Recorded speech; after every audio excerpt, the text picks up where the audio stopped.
Hi there, this is Steven with Karma Astrology, and I'm coming to you live from Santa Fe, New Mexico. Today is Saturday, June 19th, 2021. It's 9 o'clock a.m. here in Santa Fe, Mountain Time Zone. I hope you're all having a great morning out there, or evening, wherever you are in the world. And I'm here to talk about the moon, as it's currently in Virgo, as you can see down there at the bottom. It'll be moving into Libra later today. That MO is the moon, that Virgo, that bottom corner box is Virgo. And you can see I wrote this text to the right here. Moon in Chitra, Nakshatra. And that's where it is. That's what that CHT is after the degrees and minutes in the moon. And it goes until June 20th at 9:19 a.m. Eastern Time, USA. So you can convert, that's the right word, to wherever you are in the entire world based on your time zone. So that being said, the moon is in Virgo. We talked about this a little bit yesterday, but Virgo is the constellation that shows our sense of details and organization, shows a lot of structures in our lives, and the ability to basically take proactive steps to take care of the day-to-day routines and responsibilities that we have in our lives, or to really pay attention to any sort of details or important mental notes. It also deals with our ability to store the information that we've learned in our brain and to organize it and reflect upon it and kind of categorize it and segment it into those categories that basically allow us to recall it at will. So the more organized we are mentally inside, the more organized we are outside. And that, it's also reflective. If we're very organized in the gross level, in the outer world, we can also make ourselves more organized on the inner level. And that's what Virgo is all about. So when the moon comes into Virgo, when we're organized, when we're focusing on the details, when we're doing all these Virgo things that I just talked about, our day-to-day routines and responsibilities, then we're able to feel more grounded and more peaceful and like we're more stable mentally, because the moon shows our basic psychology, shows our basic feelings and emotions, our sense of connection and where we're desiring any sort of connection with others, and just whatever we're kind of sensitized to. So we're very sensitized to the Virgo principle, which is all about cleanliness, organization, details, that kind of stuff like I've been talking about. And then Chitra is actually the last nakshatra out of three out of three in Virgo. It's only about half in Virgo and half in Libra, so it has a little bit of both in it, of course. And I'll be talking about Libra a little bit. Well, I might as well just mention it now. So Libra is the later half of this day, moves around. The moon is moving into Libra. What time would that be? Yeah, probably about 12 hours from now. Wherever you are in the world, that's probably 11 p.m. Eastern Time, USA. So, somewhere in the middle of the day if you're in the eastern part of the world, if you're in India or something like that. So, Libra, when the moon comes into Libra, we feel more sensitized and connected with Libra stuff. And Libra stuff is social interactions, it's about equality and fairness, and these kind of ideas or principles that allow us to look at the world with objectivity and to be able to observe all the different kind of aspects of our relationships and human interactions in order to get along and feel happy and find friends and have companionship. And there's a lot of this kind of social socializing and this social nature to Libra, where we're looking to find harmony with others and harmony in general, but definitely it's definitely a people sign. It's a human-oriented sign, or kind of a humanist sign, you could say. But it's also good at relating to any other animals out there besides humans, and have other things out there, plants and stuff.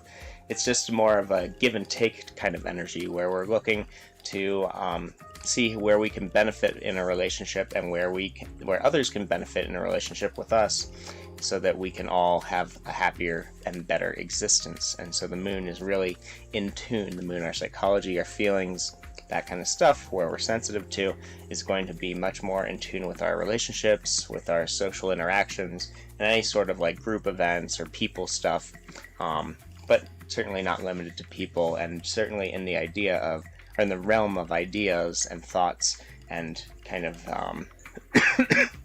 visualizing and picturing our kind of perfect world, our perfect society that we want to live in, and doing our best to create that through our interactions. So that's kind of the Libra aspect, which we'll be moving into tomorrow, and I'll talk about that. I'll reflect on that again tomorrow as the moon is officially in Libra when I do my video. But for now, the moon is in Virgo, and it's in Chitra Nakshatra. So Chitra Nakshatra is the star Spica in the sky, and I might as well just show you that now, give us a little break from the mental stuff so you can see a little bit more visual of what this looks like. And I changed the time zone. Instead of being in Santa Fe on this map, I set my location because it gives you the perspective of where you are, basically. I changed it to New Delhi because I figured I have a lot of viewers that come from India, being that this is Vedic astrology, and they're, the astrology that comes from the Indian and Pakistani and Bangladeshi and somewhat Persian area of the world, although it's a little different from Persian astrology.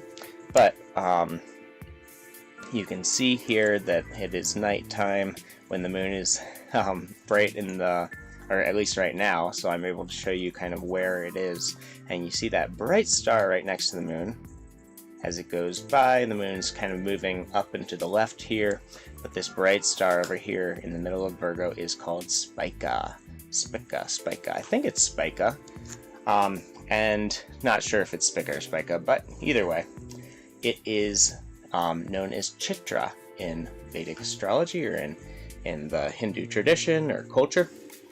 And Spica is one of the brightest stars in the sky. It marks the halfway point in the zodiac, halfway from Aries to Pisces, or from 0 degrees Aries to 0 degrees Aries is 0 degrees Libra, or 30 degrees Virgo, and that's what we're talking about with this nakshatra, because it spans directly in between Virgo and Libra, the area there. And you can see here in the sky, Virgo is a huge constellation, and Libra is a pretty small one. So when we actually look at it, and Scorpio goes down there, the moon's, this is a little, I don't understand why the orange line goes so high here, but it should go more towards Libra, and then by this star Antares in Scorpio, and over towards Sagittarius over here in this down other part. But that's kind of the trajectory of the moon. It's coming from Leo over here on the right. There's Leo, there's Denebula, and we can see this. I don't like the way that they drew Libra, but the top center of the balancing scale is here. It's kind of sideways from our perspective when it's in the sky, unless it's right on the horizon. And then this is one side and this is the other, and it kind of has a couple legs down here and a couple legs down here, those guys, and that creates that sort of scale or balancing scale that we associate with the sign Libra. So just to give you an idea, there's Spica, there's the moon. This is Sidereal Astrology, and Sidereal Astrology means that sidereal means star-oriented. So when we see there's two zodiacs. There's the Western, or the zodiac that's used by most Western astrologers, and then there's the zodiac, but not all, that's used by most Eastern or Vedic astrologers, I should say. And the Vedic astrologers continue to use the sidereal zodiac as they always kind of have, except for the time in which the two zodiacs aligned, which is when the Western zodiac was created in the first place, because it was easier to see, to measure the locations of the stars in the sky by the seasons, when the seasons were aligned with the zodiac.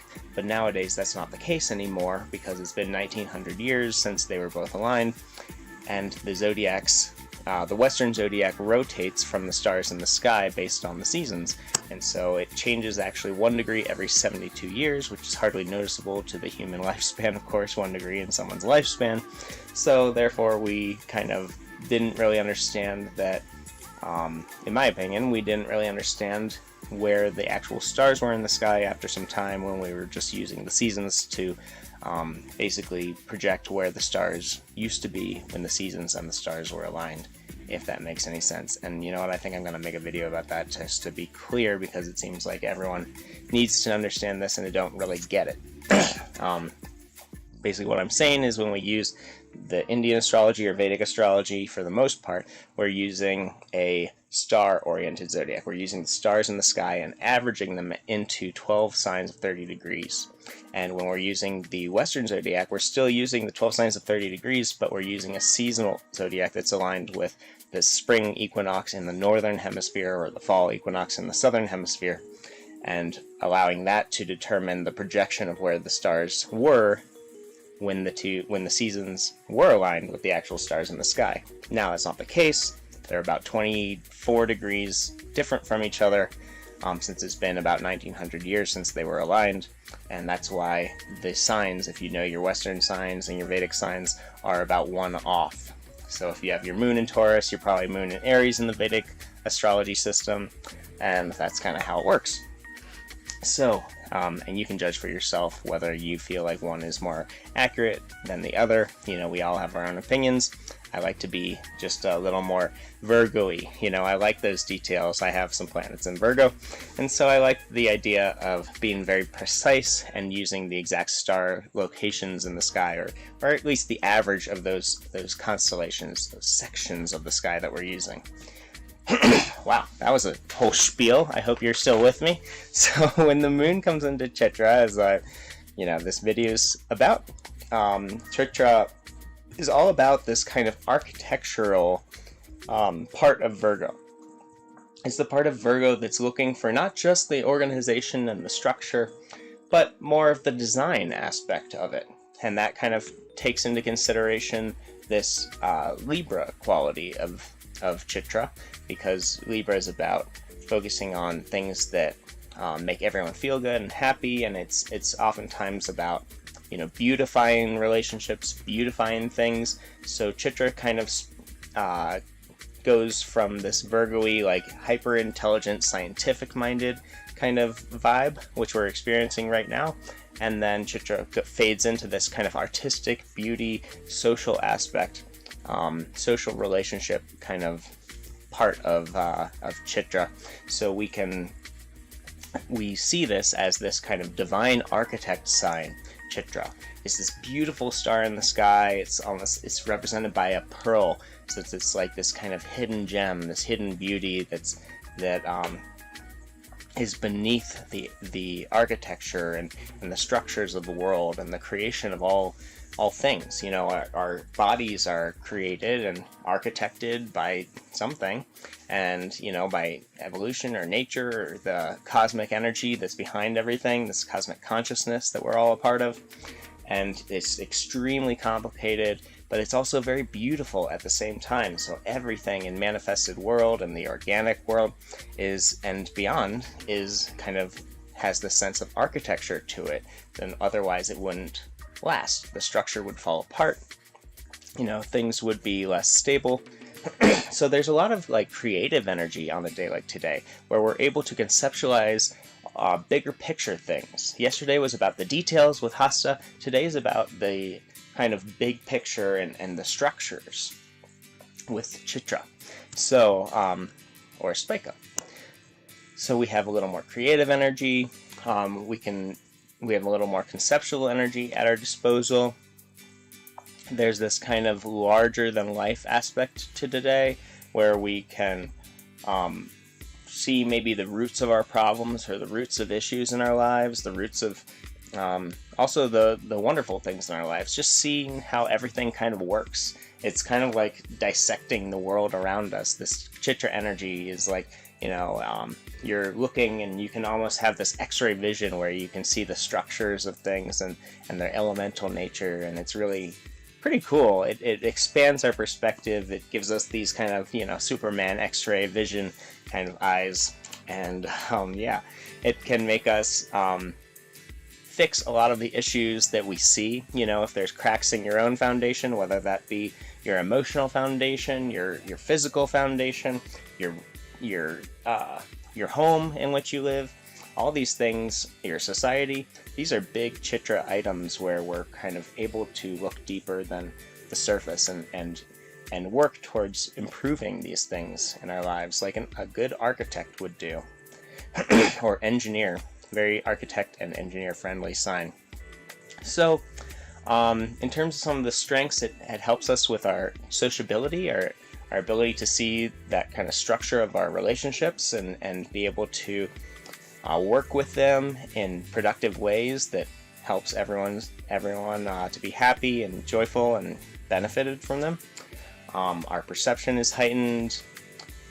We can be more independent on a day like today because we can see what our needs and our wants are and how to achieve them, attain them. It gives us a high spirit, a little more levity to our vibe, which is nice. There's this sort of elegance and beauty that comes to today's energy with Chitra, because it's about design, and design takes art. And it's not just, so we think about architecture, and sometimes we can just think, wow, this architect built this building, that's nice. But sometimes we walk into a building that's just like unbelievable. It's just got a big atrium or all these beautiful light aspects, and you can tell that the architect really thought about everything from where the sun goes throughout the day and the temperature and the beauty of the space and the feng shui or the vastu, basically the alignment and the arrangement of the rooms and the space and what shape and size they are and all these different things, because that strongly impacts our consciousness and how we feel. So if we're, today's a great day to appreciate just beautiful divine style architecture, something that calls to you, whatever period that comes from, and appreciate how much of a difference a beautiful building makes for your consciousness than a really ugly building, or something that's dreary, something that's brutalist, like that Soviet style architecture, or the kind of modern style architecture in a lot of ways has this kind of brutal, cold aspect to it. But there's a lot of buildings that are really cool that are being built still at the same time. So there's a lot of influence that architecture has on our perspective, and that design is very much a key role in that. The beauty of the space. So that I digress a little bit there. So it helps us to make things more attractive, including how we dress, how we look. Other things that we can manipulate, maybe our garden. We can plan out a garden on a day like today. It's a great day for planning and stuff like that. It's a good day to reflect on all the structures in your life, from your relationships and your social structures to everything, to how you lay out your room. All of these structures, that's kind of the key word for today. Let's see. In terms of the shadow qualities, it can make us a little egocentric if we think that, we're more in tune with beauty than other people, if we can, think about things in a more holistic way, whatever way. Just don't let your ego get to you. Don't, get a big head or anything like that. It's easy to get bored on a day like today if you're dealing with the mundane, so try and look for that, all of the intricacies of the simple, looking for that kind of epicness of every single atom fitting together and kind of conceptualizing that. If you're bored on a day like today, or if you're in a situation where you're waiting around and you're bored, it's a good day to kind of fight that, because it's easy to fall prey to that. This can make us a little judgmental and argumentative if we think we know the right way and other people don't. We can be quick to challenge other people's points of view. For those reasons, we can, let's see, there's actually a strong sexual energy to today. This kind of, the beauty of companionship, the beauty of, whatever, any sort of relationship that we have and how we fit together. And that doesn't obviously have to be with, it doesn't have to be sexual. It's just about relationships in general with anybody. Friendships, any sort of relationship. Parents, children, teachers, student, friends, foes. It's a great day to observe those things and kind of, you know, fix anything that, like I said, use that X-ray vision to see the cracks in those relationships and kind of do your best to make those things better. And then in terms of favorable activities, it's nice for working on any sort of physical improvements, mental improvements, arts and crafts, design work. It's great for spirituality, for attracting other people to you, for decoration, for reorganization of your space, of your thoughts. It's good for performing. It's good for, it helps with relating to the opposite sex or to whoever you're trying to attract. And then it makes us a little more charismatic and eloquent in our nature. And then in terms of unfavorable activities, confronting other people, kind of taking those kind of harsh actions, those pointy, harsh vibes are not really appreciated on a day like today. It's really going to kind of hurt and create some of those fissures and cracks. It's more of a day of learning and seeing how we can come together, how we can kind of make things work and build on things, this architectural building concept. And yeah, that's basically it in terms of Chitra. And then, yeah, so I'm going to end it there since it's been about 20 minutes. Let me know in the comments if you want these to be a little shorter or longer, if there's a length that works for you that's better and you like to watch these. Or, you know, if you want like 5 minutes, 10 minutes, 15 minutes, 20 minutes, 30 minutes, whatever. Because I'm down to do anything, and I have a lot to say, of course. So I can kind of wrap that up in a better way if you need. Otherwise, yeah, leave me a comment if you have any other questions. Subscribe if you want to see these on a daily basis so that you get to know what's going on in the world around you and why people are acting the way they're doing and why you're feeling the way you are, because the moon is all about our feelings and I'm trying to keep you updated on it. And then feel free to hit that like button, that thumbs up if you like this video and want to spread the love, and let me know and kind of let other people in on this community. Otherwise, have a wonderful day. Peace and love. Stay safe, stay happy, stay healthy. Enjoy that beautiful moon in Chitra. Go out and look at that. It's incredible, that bright star. I mean, you're going to be inspired to create a whole new regime in your life, a whole new regimen based on the beauty of that star. You're going to be inspired. So, peace and love.